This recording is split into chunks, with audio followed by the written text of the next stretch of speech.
Welcome to History for Granite. Join me to explore ancient Egypt. Please subscribe, and together we'll uncover secrets from the past, written in stone. Investigating the ancient past does not always bring about satisfying or definitive answers. More often than not, the best we can achieve is a plausible explanation that aligns with the limited physical evidence we can observe today. One unfortunate consequence of this dynamic is that many researchers stop digging for new insights once a popular, widely accepted theory becomes established. History then turns into something people simply take for granted, and what was once just a reasonable guess gets repeated over and over until it is treated as solid fact. In this video, we are going to overturn one of the most well-known tales surrounding the Giza plateau, the story behind the Great Breach cut into the north face of Menkaure's pyramid. Along the way, I will correct several errors I made in earlier videos, and lay out a far more accurate timeline for how damage came to the Giza pyramids. In my earlier channel work, I pushed back against the mainstream idea that the Great Breach was created in an effort to tear down Menkaure's pyramid. The physical marks left behind by the breach did not line up with a demolition attempt. No group trying to dismantle a pyramid would carve a narrow gouge straight into one single side. This opening on the north face also sits exactly where looters would hunt for an entrance, judging from how other Giza pyramids were laid out. Every Old Kingdom pyramid places its entrance in the same general location. My older theory suggested intruders were trying to locate a hidden burial chamber at the far end of Menkaure's upper corridor, a passage that terminates abruptly inside the pyramid's rough inner core. Considering how dangerous and difficult tunneling through a pyramid's core would be, I reasoned that cutting in from the outer surface would be a far more practical looting strategy, especially given how much smaller Menkaure's pyramid is compared to its two neighbors. The central puzzle surrounding this mystery hinges on the writings of al-Latif al-Baghdadi, who described Sultan Uthman launching an effort to destroy Menkaure's pyramid in 1196 AD. al-Latif is regarded as one of the most trustworthy chroniclers writing about Egypt during his era. We cannot confirm whether he witnessed this event in person, yet he enjoyed royal access to the Sultan, meaning he would have been privy to official accounts of such undertakings. Previously, I tried to make the written record fit with observable reality by arguing the reported demolition attempt was little more than a cover story for treasure hunting. His account also notes this supposed destruction effort dragged on for 8 months, which feels far too lengthy when stacked against the actual damage we can still see today. Something I completely overlooked in my prior analysis is that al-Latif's description of Menkaure's pyramid may be almost entirely invented. The reason I missed this possibility is nearly every Egyptology publication cites the 1196 attack as proven historical fact. I operated under the assumption supporting, cross-referenced evidence must exist somewhere, yet no such corroborating material can actually be found.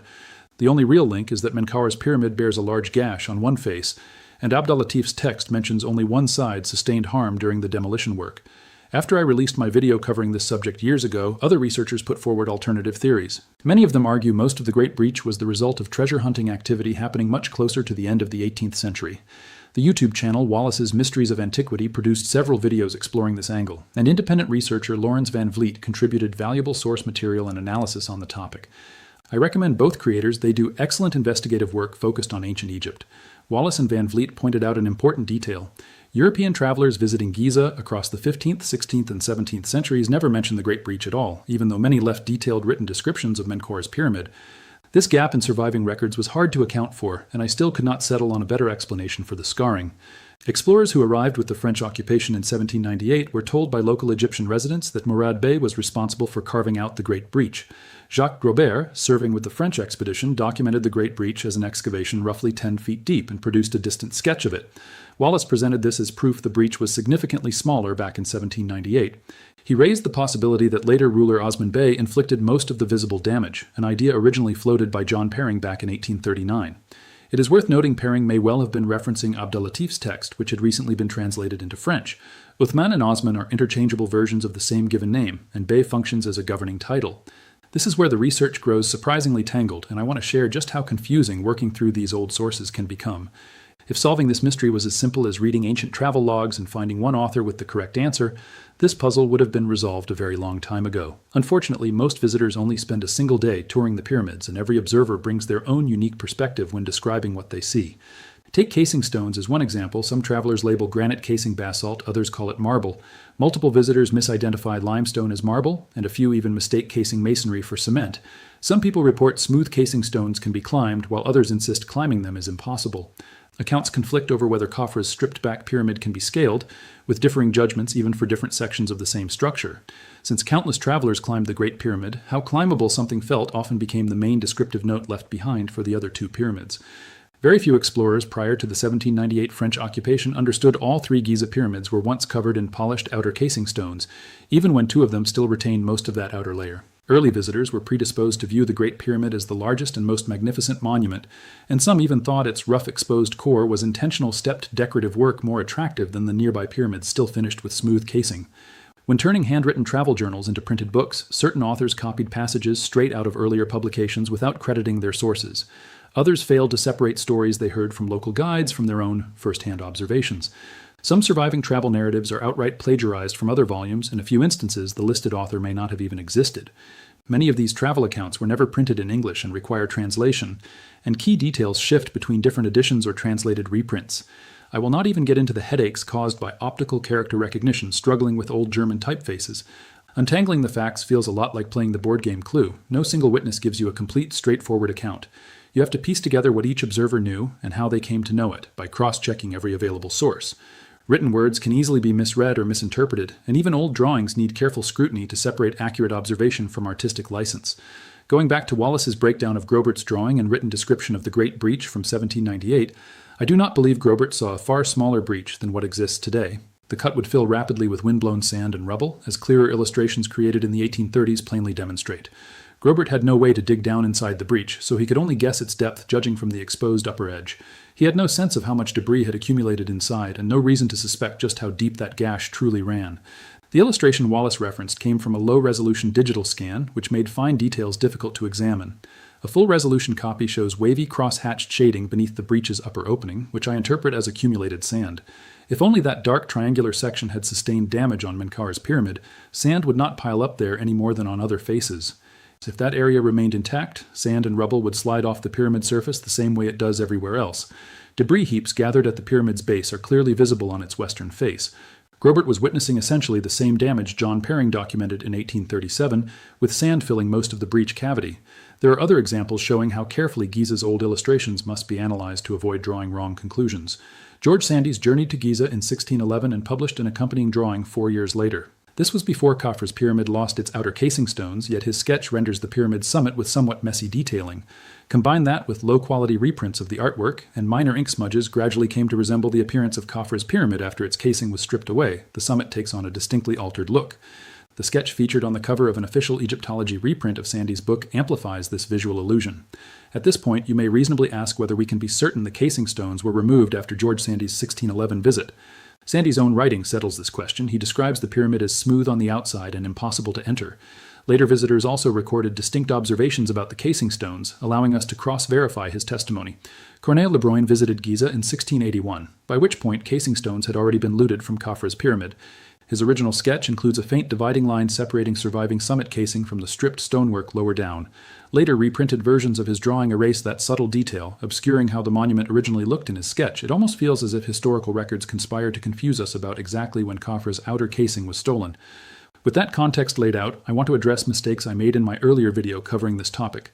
The core arguments from that video still hold true, yet I misdated several events tied to when Khafre's limestone casing stones were removed. Since I have asked viewers to help track down where those repurposed stones ended up, getting these timelines correct matters a great deal. My most significant error was attributing one well-known drawing to Jean de Thévenot from 1664. In reality, his uncle Melchizedek Thévenot published that illustration in 1664, compiling travel accounts from multiple Egypt visitors, including his nephew Jean. Jean de Thévenot traveled to Giza around 1657, but he may not have created that specific drawing at all. Melchizedek Thévenot referenced numerous earlier writers such as Jacques de Villemont, George Sandys, Johann Helffrich, Albert Lowenstein, and Sebastiano Serlio, though much of the content he printed originated with John Greaves. The sketch in question sits alongside other visuals with no credited creator. The large illustration of the Great Pyramid does not appear in any known prior work, but the measurements paired with it trace back to John Greaves. The drawing showing the Great Pyramid's entrance derives from George Sandys, yet it has been horizontally flipped and slightly adjusted. This realization led me to understand the sketch of Khafre's pyramid with intact casing stones was also mirrored and should be oriented so its damage sits on the north face. Furthermore, rock-cut tombs only appear along the western cliff, confirming this corrected orientation is right. Once flipped, that mysterious sketch strongly matches illustrations published by John Greaves, making him the most likely original artist. This means we can reliably confirm Khafre's casing stones were still intact in 1639, not 1664. My second mistake involved the timeline for Vincent Stokov, who saw Khafre's pyramid still covered in smooth casing. Stokov actually visited Giza in 1631. This expands the possible window when casing stone removal took place to somewhere between 1639 and 1678. Embarrassment over these dating errors pushed me to correct my research, and that process ultimately led me toward the real origin story for Menkaure's Great Breach. As it turns out, looters stripped limestone casing from both Khafre and Menkaure's pyramids not long after John Greaves' 1639 visit. Most tellingly, Gabriel Bremond arrived in 1643 and wrote about Khafre's pyramid, noting its exterior was thoroughly ruined and heavily deteriorated, making it impossible to climb to the top from any side. Balthazar de Monconis also toured Giza in 1647 and wrote that the smaller pyramid, sitting just 100 paces away, was heavily ruined and constructed in such a fashion that climbing it was not feasible. As I mentioned before, descriptions of climbability remain ambiguous, but both authors independently describe the pyramid as badly deteriorated. This lines up far better with a monument stripped of casing than one still finished with its outer shell. I omitted these two accounts from my prior analysis because neither explicitly mentions casing stones, yet their general observations reflect a bare core pyramid. This is a meaningful breakthrough. The casing stone theft can be narrowed down to a tight window between April 1639 and November 1643. There is another consequence of Khafre losing its casing stones that I had not previously considered. As thieves pried away those outer blocks, they inevitably uncovered the pyramid's entrance and ventured inside. Only a single granite portcullis barred access to the inner chambers, and a work crew already capable of moving thousands of heavy casing stones could easily lever that barrier aside. Historical context is critical here. Before this moment, there was no widely shared knowledge or written record proving Khafre's pyramid contained inner chambers and passageways. Some visitors may have guessed it held an entrance modeled on the Great Pyramid, yet nobody could state that as fact. Once pyramid entrances became buried under sand embankments, people were reluctant to dig through sand as an exploration tactic. For possibly thousands of years, both Khafre and Menkaure's entry points lay hidden beneath accumulated debris. Powerful evidence for casing stone plundering and the breaking into of Khafre's pyramid shortly after 1639 comes from a unique detail inside Gabriel Bremond's 1643 first-hand testimony, something found in no other surviving source. Bremond records that among many small pyramids in the area stood one comparable in size to the Great Pyramid, which could now be entered, though descending inside carried real risk. Its passage was steep and littered with loose stones that could seal the exit if sections collapsed. Local accounts told of 2 stacked burial chambers within. Khafre's pyramid had been opened very shortly before Bremond's arrival, allowing local residents to accurately describe its interior layout of 2 chambers placed one above the other. After Bremond's visit, sand and rubble once more covered over that entrance, and it would stay hidden for well over a century. Bremond's writings were not even published until the 20th century, so no earlier researchers could read his report and realize Khafre's entrance had already been rediscovered. On March 2, 1818, Giovanni Belzoni became the first person to step foot inside Khafre's burial chamber since Gabriel Bremond. Belzoni copied charcoal Arabic graffiti left on the burial chamber walls, which was translated to say the stonecutter master Muhammad Ahmed had opened the monument, with Master Uthman present, and King Ali Muhammad involved from start to finish. These 3 figures are most likely the key people behind the looting of casing stones from Khafre and Menkaure's pyramids during that narrow 1639 to 1643 window. When Belzoni uncovered this graffiti, historians had no idea when that break-in had happened. The reference to a King Ali Muhammad confused many scholars because no ruler of that name appears in Arabic historical records. This cast doubt over the authenticity of the graffiti itself. Fortunately, Belzoni was not the only explorer to document those wall markings. British explorer and Arabic translator Edward William Lane visited Khafre's pyramid in 1820 before the graffiti faded completely. He noted portions of the writing were already illegible, yet he could make out that the word interpreted as king was actually a personal proper name. The inscription reads, El Khalil Ali, son of Muhammad, has been here. We lack a second independent reading confirming the parts about stonecutter Muhammad Ahmed and Master Uthman opening the pyramid, but it makes perfect sense a stonecutter would receive credit for this break-in, given it unfolded while casing stones were being torn away. No major large-scale building projects in Cairo are documented within that 4-year and 7-month time frame when the casing stones were carted off. Once again, I hope someone watching this video can offer new insight about which construction projects reused these pyramid blocks.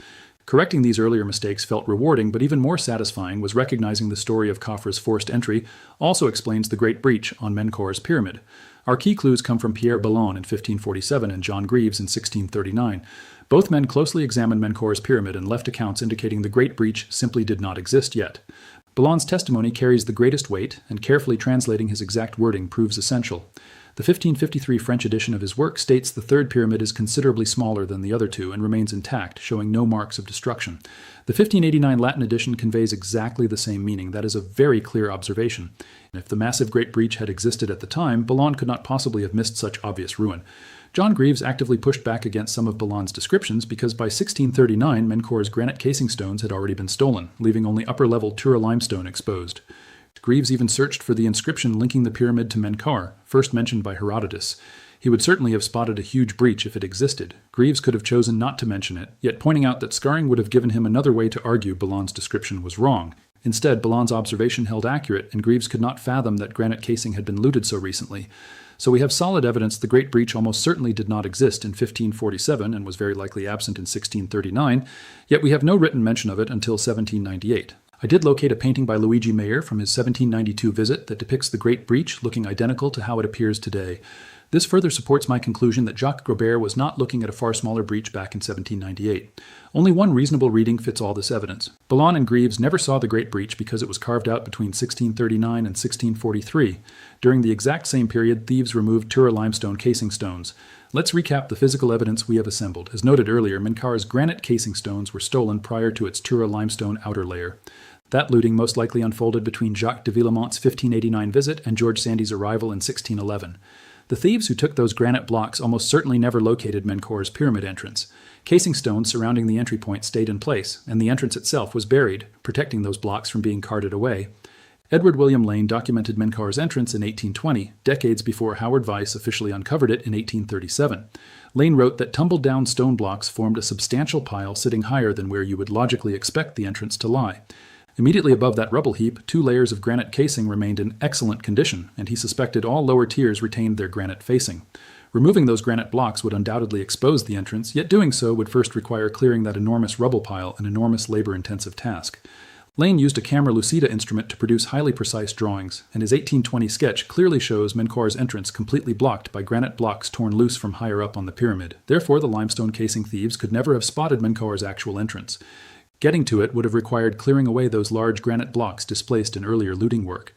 Remember, it was during this era that stonecutters accidentally stumbled across Khafre's burial chamber while stripping its outer casing. Having learned other Giza pyramids concealed inner chambers, these same stone thieves decided to search Menkaure's pyramid at the same north face location where they found Khafre's entrance. This perfectly accounts for the strange characteristics of the Great Breach. Its size is too large for a typical small-scale treasure hunting tunnel, yet far too limited for a full-scale pyramid demolition effort. In reality, it was both. It was created by work crews already dismantling Menkaure's outer casing stones, who took advantage of their presence to hunt for that pyramid's entrance. They poured so much labor into this search because they had already successfully opened Khafre and felt confident they would replicate that find on Menkaure. As Lane's 1820 account confirms, this search ultimately failed. Granite casing covering the sand-buried entrance had been ripped down before the limestone quarrying work got underway. Since we have identified the crews who quarried casing stones and broke into Khafre's pyramid, we can attribute the Great Breach to Master Muhammad Ahmed, the lead stonecutter active in that period. Ironically, this real-world sequence is the complete opposite of what standard Egyptology publications repeat. For generations, scholars uncritically retold al-Latif al-Baghdadi's 1196 narrative. al-Latif's story describes stone removal as back-breaking labor, claiming workers could shift only 1 or 2 blocks each day, abandoning the project after 8 months. In reality, 17th century crews removed stone so efficiently that carving the Great Breach became a side task while they repurposed casing blocks for other building projects. Such a large exploratory cut was only feasible because huge workforces and heavy-duty infrastructure for moving pyramid stone were already on site. This was opportunistic looting, not some ideologically driven campaign of destruction. It is disappointing to discover al-Latif fabricated this specific story about Menkaure's pyramid, yet that does not invalidate everything else he wrote. If we discarded every historical source containing some invented or incorrect detail, we would have almost no ancient accounts left to study. In hindsight, this particular fictional story from al-Latif makes a certain amount of sense. It was crafted to discourage religious extremists of his era from damaging Egypt's pyramids. There may even be a small grain of truth behind it. Al-Latif might have witnessed smaller pyramids being dismantled and wanted to prevent the same fate befalling the largest monuments. His narrative largely succeeded at that goal, even though it managed to mislead modern Egyptology for centuries. Interestingly, John Greaves himself bears partial responsibility for preserving al-Latif's writings in the first place. He and Edward Pocock collected Arabic historical manuscripts, and Pocock located al-Latif's text in Aleppo back in 1665. Greaves once even exaggerated official orders from the English king regarding these manuscripts, writing that if he reached Constantinople, he would ensure no ships sailed home without strictly following royal instructions to gather Arabic texts. And so John Greaves helped preserve al-Latif's writings, saving a myth that his own first-hand observations would later help debunk. This makes for a fitting circular ending for John Greaves, who dedicated himself to investigating the pyramids more thoroughly than nearly anyone before him. I also strive to set the historical record straight on pyramid history, even when my first attempts contain errors. I only wish mainstream Egyptology would follow that same standard instead of endlessly repeating stories that never really added up. The day you hear this true origin of the Great Breach from an Egyptology expert, you will know they are finally starting to take their history for granted. Thanks to everyone who watched this video all the way to the end. Please subscribe to the channel for more content like this. Hit the like button and leave a comment if you wish, and above all, remember to ask your friends whether they take their history for granite.